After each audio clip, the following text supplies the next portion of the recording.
The bell above the glass door chimed, a cheerful, electronic ding-dong that felt entirely out of place for 2 a.m. on a Tuesday. The air inside the stop-and-go smelled of stale coffee, industrial floor cleaner, and the faint, lingering grease of rolling hot dogs that had been spinning since noon.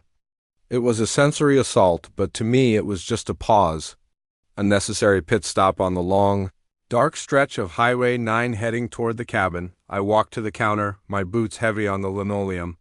My backpack, a sturdy canvas tactical bag that my wife, Sarah, had bought me for our 10th anniversary, dug into my right shoulder.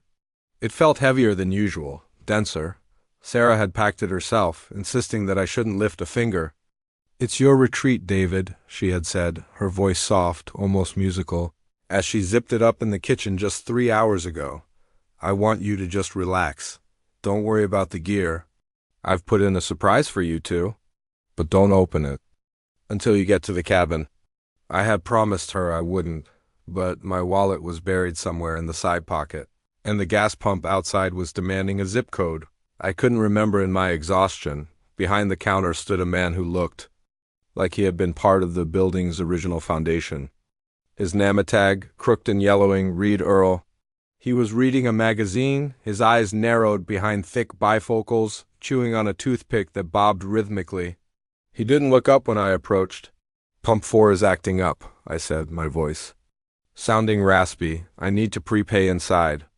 Earl grunted, finally lifting his gaze. He had the eyes of someone who had seen every variety of late-night drifter and troublemaker the highway had to offer. He assessed me, my tired eyes, the wedding band on my finger, the expensive jacket, and seemed to decide I wasn't a threat. "Just another weary traveler. How much?"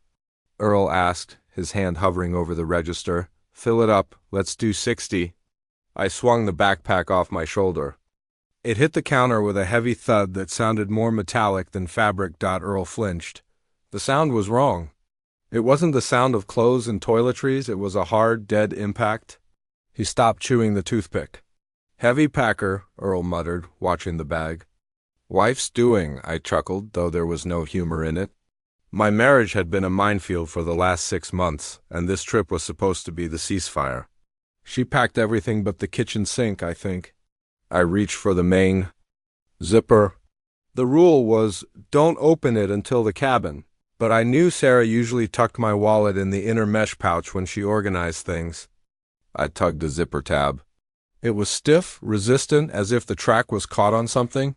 I gave it a harder yank, and the teeth parted with a ripping sound.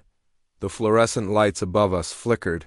I reached my hand into the dark gap of the bag, feeling for leather. Wait. Earl's voice wasn't a grunt anymore. It was sharp, piercing. I stopped, my hand halfway into the bag. "Excuse me?" Earl wasn't looking at me. He was staring into the opening of the backpack. The angle of the counter gave him a direct line of sight into the main compartment, a view I didn't have from my standing position. His face, previously bored and saggy, had gone rigid. The blood drained out of his cheeks so fast it looked like a magic trick. "Don't move your hand," Earl whispered. The toothpick fell out of his mouth and landed on the counter. "What?" "It's just I said don't move." Earl roared, his hand diving beneath the counter. For a split second, I thought he was reaching for a shotgun to rob me. My instincts flared, adrenaline dumping into my system, washing away the fatigue. But he didn't pull a gun. He vaulted. For a man of his age, the speed was impossible. He scrambled over the counter, scattering lottery tickets and candy bars, and tackled me. He didn't just push me. He slammed his shoulder into my chest with the force of a linebacker. We hit the hard floor together, the air exploding from my lungs. "What the hell are you doing?" I wheezed, struggling to push him off. "Get back. Get the hell back." Earl wasn't fighting me. He was dragging me. He gripped my collar and hauled me across the floor, away from the counter, away from the backpack that sat ominously open under the buzzing lights. He kicked the door to the manager's office open and shoved me inside, slamming it shut and throwing the deadbolt. He backed away from the door, his chest heaving, sweat instantly beading on his forehead. I scrambled to my feet, furious and confused. "Are you insane? I'm calling the cops." I already hit the silent alarm, Earl gasped, pointing a shaking finger toward the door, toward the main shop floor. You didn't see it? You really didn't see it? See what? It's my clothes. My wife packed. My clothes. Earl looked at me with a mixture of pity and horror that chilled me to the bone. Son, I did 2 tours in EOD, explosive ordnance disposal. I know what a timer looks like. And I know what C4 smells like, even through a canvas bag. The room spun. The hum of the freezer units in the store seemed to drop away, leaving a ringing silence in my ears. What are you talking about? There is a device in your bag, Earl said, his voice trembling but certain. Wired to the zipper. You pulled it halfway. If you had pulled it another inch, we'd both be pink mist right now. I slumped against the filing cabinet.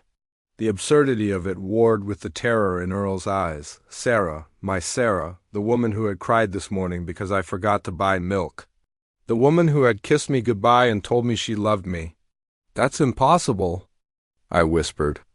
It's a surprise. She said it was a surprise. It's a surprise, all right, Earl said grimly. The kind you don't wake up from. To understand how I ended up shivering in the back office of a gas station, staring at a closed door that separated me from my own death, we have to go back. We have to go back to before the bag. Before the trip. Before the silence filled our house like rising water. It started. As most tragedies do, with everything being perfect, 6 months ago, Sarah and I were the couple everyone envied. We had the house on the lake, the paid-off cars, the daughter in her 2nd year of med school. I had just retired from the firm, and Sarah was teaching piano from home. We were supposed to be entering our golden years. We were supposed to be traveling to Italy in the fall. The change was subtle at first. A shadow passing behind her eyes. I noticed it first at dinner in early November. Sarah had always been a vibrant conversationalist. She could talk for hours about her students, about the garden, about the politics of the homeowners association.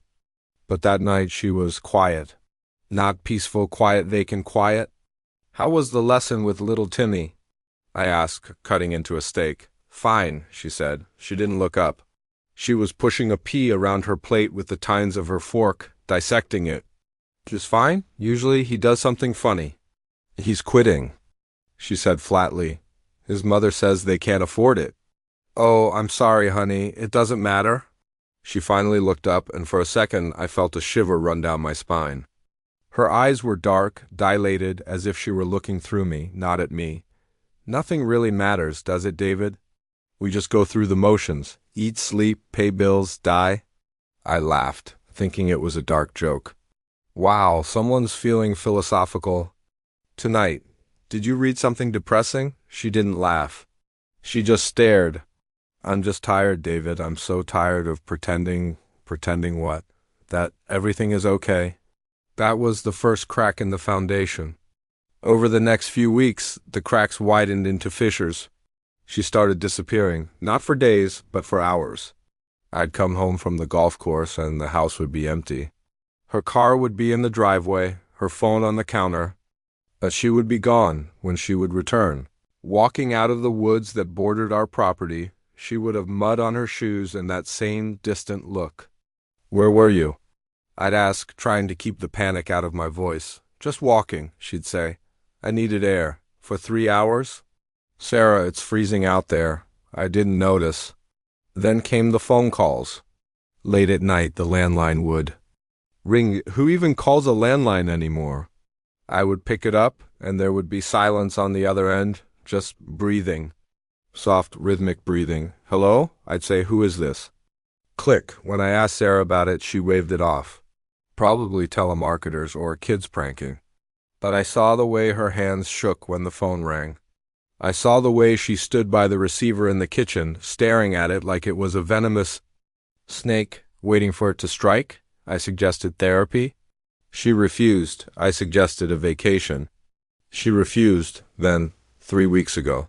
I found the receipt. I was looking for a spare battery in the junk drawer, the drawer everyone has, filled with rubber bands, old keys, and takeout menus, shoved all the way to the back, crumpled into a tight ball. was a receipt from a hardware store 3 towns over. I smoothed it out on the counter. Asterisk, industrial timer, copper wire, 10 feet.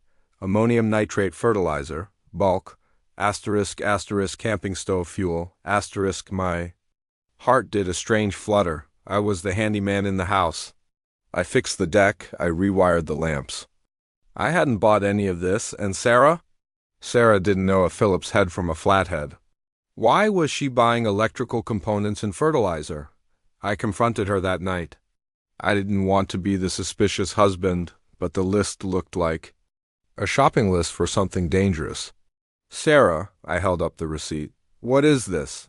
She was chopping carrots. The knife rhythm didn't change. Chop, chop, chop. It's for the garden, she said.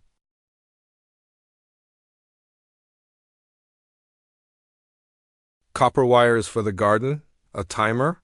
I'm building an irrigation system, she said smoothly. For the spring I saw a tutorial online. I wanted to surprise you with the tomatoes this year. It was a lie, I knew. It was a lie. Sarah killed cactus. Plants, she had zero interest in complex gardening systems, but the way she said it so calm.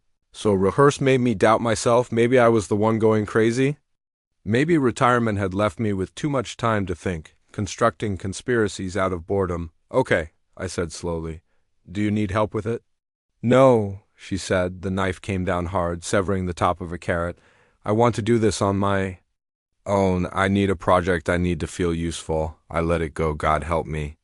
I let it go, but the atmosphere in the house grew heavier. It felt like the air pressure dropped every time. I entered a room she was in. She stopped sleeping in our bed. She moved to the guest room. Claiming my snoring was keeping her awake, but I knew it was because she couldn't stand to be near me then. 4 days ago, the mood shifted again. Drastically, I woke up to the smell of pancakes, bacon, coffee. The sounds of 1950s jazz floated up the stairs. I walked down to the kitchen to find Sarah. Wearing her old apron, her hair done up, a bright smile plastered on her face. Good morning, sleepyhead. She chirped high, stood frozen on the bottom step. It was like the last 3 months hadn't happened. The darkness was gone. The cold stare was replaced by warmth. Sarah? You're cooking? I am. I decided I've been moping around too much. I've been terrible. David, truly terrible. I'm so sorry. She walked over and hugged me. She smelled of vanilla and cleaning spray, but as she pressed against me, I felt how rigid her muscles were. It was a hug, but it felt like a clamp. It's okay, I stammered. I'm glad you're feeling better. I have clarity now. She said. She pulled back, her hands on my shoulders. Her eyes were bright, too bright. Manic, I know what we need well. What you need? What do I need? A reset. You need to go to the cabin by yourself, just for a few days fish hike. Read those books you've been piling up. Get out of this house and away from my gloominess. When you come back, I'll have everything fixed here. We can start fresh. The cabin. It was an A-frame we owned about 4 hours north. Deep in the mountains, no cell service, no neighbors for miles. I don't know. Sarah, I don't want to leave you if you're struggling. I'm not struggling anymore. She laughed, a high-pitched sound that grated on my ears. Please, David, do it for me. I need the space to get the house ready for the new us. Please. She was begging, desperate, so I agreed. The preparation took 2 days. She was obsessive about it. She wouldn't let me pack my own gear. You're retired. Relax. She'd scold if I tried to grab a flashlight or a sweater. She took my tactical backpack into the guest room, her workshop now, and locked the door. I could hear her in there, moving things around, the sound of tape being pulled, the zip and zip zip of the bag. When I asked why she locked the door, she teased me. It's the surprise. You're so nosy. Tonight, just before I left, she handed me the bag. It was heavy. What's in here, Rox? I joked. Love. She said. She didn't smile this time. She looked at the bag with a strange intensity. It's everything you need for the end of the trip. The end of the trip. For the destination, she corrected quickly. For when you get there. She walked me to the truck. It was raining. The drops hissed on the pavement. She kissed me on the cheek. Her lips were cold. Don't open it until you're at the cabin. David promised me it ruins the surprise if you open it early. I promise, I said as I backed out of the driveway. I saw her standing in the rain, watching me. She didn't wave. She just stood there, a silhouette against the garage lights, watching until my taillights disappeared around the curve and that led me here to the stop and go, to Earl, to the realization that the surprise wasn't a gift inside the manager's office. The silence stretched thin. Earl was on the landline phone, whispering furiously to the 911 dispatcher. Yes. Imminent threat, possible ID. I have a civilian with me. We are secure in the rear of the building. No. Nobody is near the package. It's on the front counter. He hung up and looked at me. Police and bomb squad are 5 minutes out. Highway patrol is shutting down the road. I need to call her, I said, reaching for my pocket. My phone? Don't. Earl grabbed my wrist. If that device is remote triggered or if it has a cellular receiver, using a phone this close could set it off. We don't know what kind of trigger mechanism she used. Radio frequency. Cellular. Timer. We wait. I sank into the chair. My head in my hands. The image of the receipt flashed in my mind. Timer. Wire. Fertilizer. She was building an irrigation system. I mumbled, a hysterical laugh bubbling up in my chest. She told me she was growing tomatoes. Earl didn't. Laugh. He poured a cup of lukewarm water from a cooler and handed it to me. Drink. You're in shock. Why? I asked the room, why would she do this? We have money. We have a life. If she wanted a divorce, she could have just left. She gets half anyway. Why blow me up? Life insurance? Earl suggested softly. I have a policy, $2 million, but there it is. But she's not a killer. She's a piano teacher. Anyone is a killer if you push the right button. Earl said, or if they find someone else who pushes it for them. The sirens started, then a wail in the distance, growing louder. Cutting through the night blue and red lights began to flash against the high windows of the gas station, painting the walls in chaotic strobus. Heard the heavy boots of the police entering the store, voices shouting, "Clear the area!" A few minutes later, a man in heavy protective gear, the bomb suit, waddled past the office window toward the counter. I watched through the blinds. Mesmerized and horrified, he approached my backpack like it was a sleeping dragon. He used a tool to gently, ever so gently, pry the fabric back further. Without moving the zipper, he shone a light inside. Even from the office, I saw him recoil. He stiffened, then spoke into his headset. Dispatch, confirm we have a live device. It's a pipe bomb configuration, wired to a mercury switch and a pull trigger on the zipper. If he had opened this, he would have taken out the whole block. Earl closed his eyes and crossed himself. Mercury switch, he whispered. That means if you had even tilted the bag too fast. I felt sick. I had thrown that bag into the passenger seat. I had swung it onto the counter. I had been carrying death on my back for 50 miles. The officer in the suit waved for his team. They were bringing in a containment vessel. An officer knocked on the office door. Gentlemen, we need to evacuate you out the back now. We were let out into the cold night air. The rain had stopped, leaving the asphalt slick and black. The entire gas station was surrounded by cruisers. A detective approached me. Detective Miller. His badge caught the light. Mr. Holloway? Yes, we need to ask you some questions about your wife, and we need to know exactly where she is right now. She's at home, I said, my voice sounding like a ghost's. She's waiting for me to call her. We're sending a SWAT unit to your residence. Now, Miller said, but sir, there's something else. What? Patek, when he looked in the bag, he saw something else packed in there with the bomb taped to the explosive. What was it? Miller looked uncomfortable. He pulled a notepad from his pocket. It was a note, handwritten. What did it say? Miller hesitated, then read from his notes. It says, for the guilt you know what you did 20 years ago, he is back. The ground seemed to vanish beneath me. The cold night air suddenly felt like a furnace. I knew, of course I knew, but Sarah wasn't supposed to know. Nobody was supposed to know. That secret was buried under 6 feet of concrete in a foundation I poured myself in 1999. Mr. Holloway?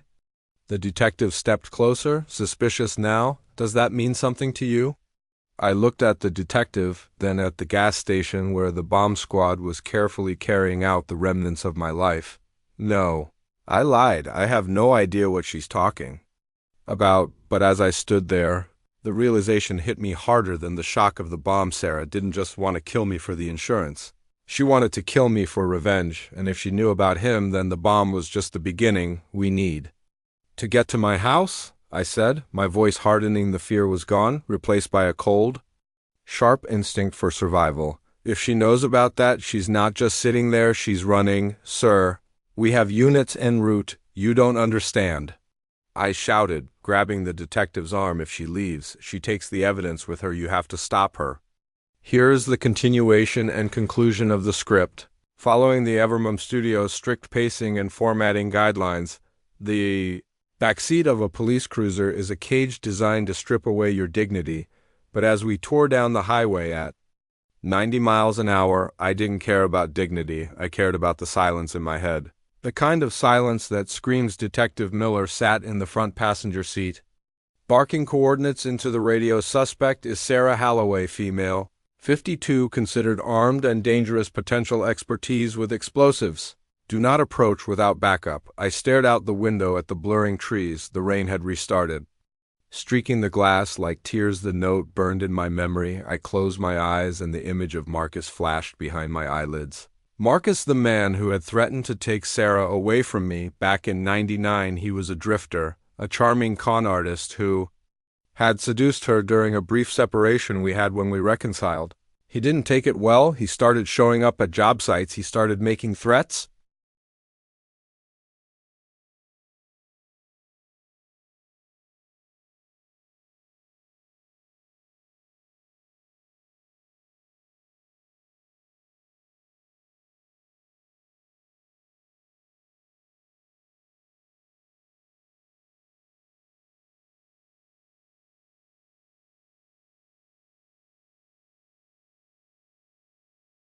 One night, at the foundation pour for the Riverside project, he showed up drunk. He swung a shovel at me. I pushed him. He fell. He hit his head on the rebar. It was an accident. I swore it was an accident, but I was just starting my firm. I had a baby.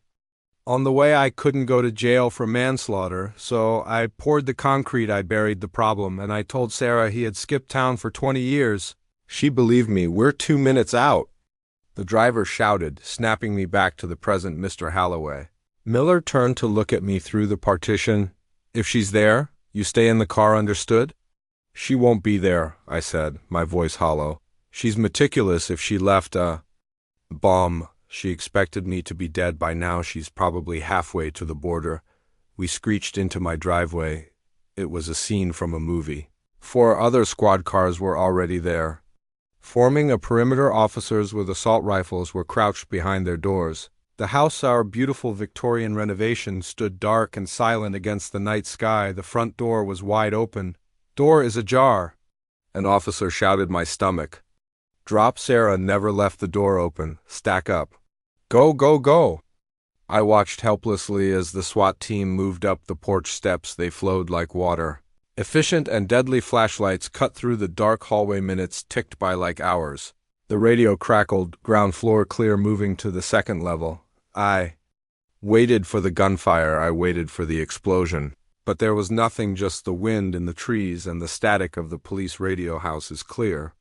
The voice came over the radio. Suspect is gone, but detective, you need to see the guest room. Miller opened my door. Let's go. I walked into my own house, flanked by officers. It felt like walking into a crime scene, which I suppose it was. We went up the stairs, the photos of our family on the wall, Sarah and me in Hawaii.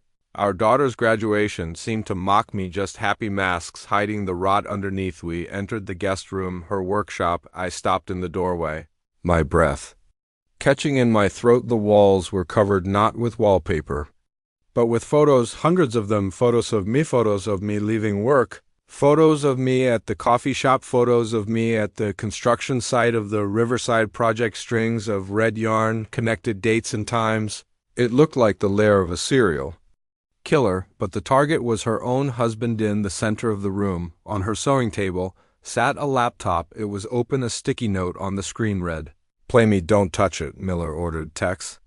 "Scan it for traps." A technician checked the laptop, then nodded. "It's clean, just a video file queued up." Miller pressed the spacebar. Screen flickered to life. Sarah was sitting in this very room. She was wearing her wedding dress. The white lace was yellowed with age, tight around her shoulders. She looked calm, terrifyingly calm. "Hello, David," the video, Sarah said. Her voice was soft, devoid of the manic energy she had shown earlier.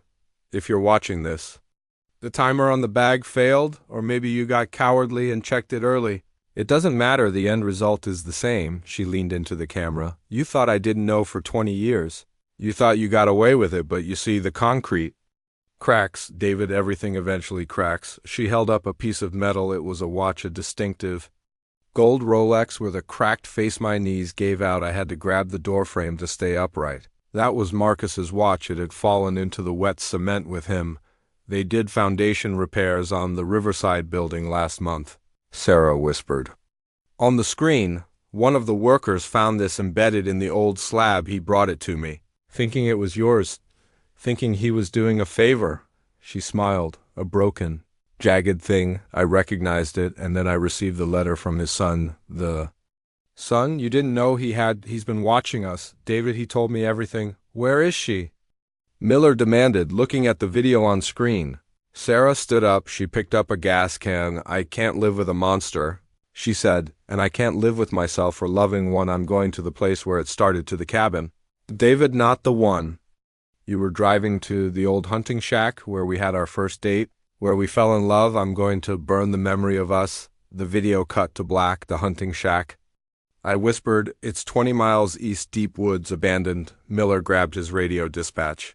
We have a location, old hunting shack. Eastwood sector, mobilize all units. Suspect is suicidal and possibly armed with incendiaries.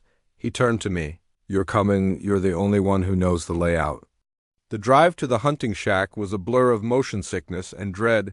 We turned off the paved road onto a gravel fire trail. The cruisers bounced and skidded in the mud.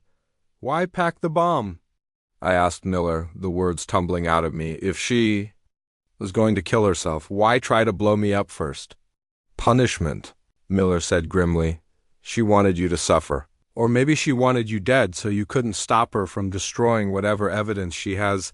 We saw the glow before we saw the shack, an orange pulsing light through the trees. She's already lit it. The driver shouted, step on it. Miller yelled. We burst into the clearing, the old wooden shack, a place where I had once carved our initials into the porch railing, was engulfed. Flames licked up the sides, curling toward the roof.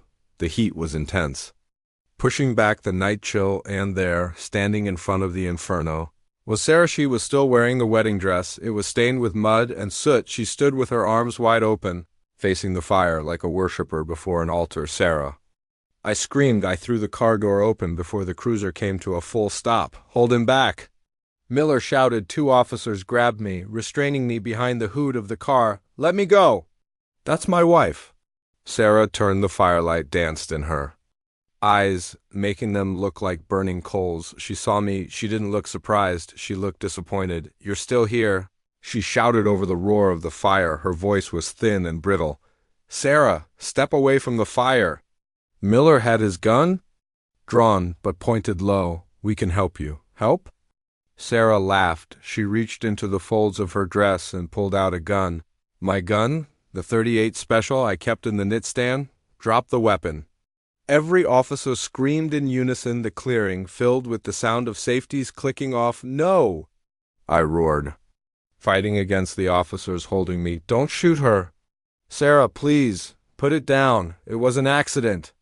I didn't mean to hurt him. Sarah looked at me, tears cutting tracks through the soot on her face.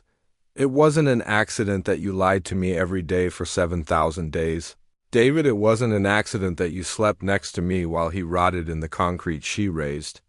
The gun not at us, at herself. She pressed the barrel under her chin. Sarah, no. The scream tore from my throat, raw and bloody. The debt is paid, she whispered. The sound was smaller than I expected, not like the movies, just a pop. She crumpled. The white dress swallowed her as she fell into the mud, the orange light of the burning shack illuminating her final act of rebellion. Medic. Medic up! The officers released me. I sprinted across the clearing. The heat from the fire blistered my skin, but I didn't feel it. I slid into the mud beside her. Sarah, baby Sarah. I pressed my hands to the wound, but the blood was dark and fast. Her eyes were open, staring up at the smoke-filled sky, staring at nothing. Check for a pulse. Miller was beside me, pressing 2 fingers to her neck. He waited 1 second, 2 seconds. He shook his head. She's gone. I collapsed over her body, wailing. The sound mixed with the crackle of the timber as the roof of the shack finally gave way, collapsing inward in a shower of sparks. The sun rose on a scene of devastation. Smoke still drifted from the blackened ruins of the shack. The coroner's van had just left with Sarah's body. I sat on the bumper of an ambulance. A shock blanket wrapped around my shoulders. I was numb, the world was gray, and muted. Detective Miller walked over. He looked exhausted. He held a plastic evidence bag. Inside was the watch, Marcus's Rolex. "We found this in her pocket," Miller said quietly, "along with a letter. From the son?" I asked. "Yeah, but David, we ran a check. Marcus didn't have a son." I looked up, confusion cutting through the grief. "What?" "The letter, it was postmarked from within the state. We traced the return address. It came from a psychiatric facility 2 towns over." Miller paused, looking at me with a strange expression. "Sarah checked herself in there 3 months ago for an evaluation. She discharged herself a day later. The doctors said she was suffering from paranoid delusions, hallucinations, the world. Tilted delusions? There was no worker. David, no foundation repair. We called the building manager of the Riverside project. The concrete hasn't been touched since 1999. But the watch, she had the watch. She found the watch in your safe, David," Miller said, his voice hard. "She broke into your safe last week. We found the tools in the guest room." I stared at the plastic bag. The watch, I had kept it, God help me. I had kept it as a trophy, a sick reminder of my crime. I had hidden it in the back of the floor. Safe, beneath the deeds and the passports. "She didn't find out because the concrete cracked," Miller said, stepping closer. "She found out because you got careless. She found the watch. Her mind filled in the blanks. She invented the son to justify what she had to do. She invented the conspiracy." He pulled out a pair of handcuffs. "But here's the thing, Mr. Holloway, delusion or not, she was right, wasn't she? You killed Marcus." I looked at the handcuffs, then I looked at the spot in the mud where my wife had died, believing she was part of a grand revenge plot, when really she was just a woman who had found a single, terrible truth and let it consume. Harry stood up. I held out my wrists. "Yes," I said. "I did," as Miller clicked the cuffs onto my wrists. I looked back at the burnt remains of the shack.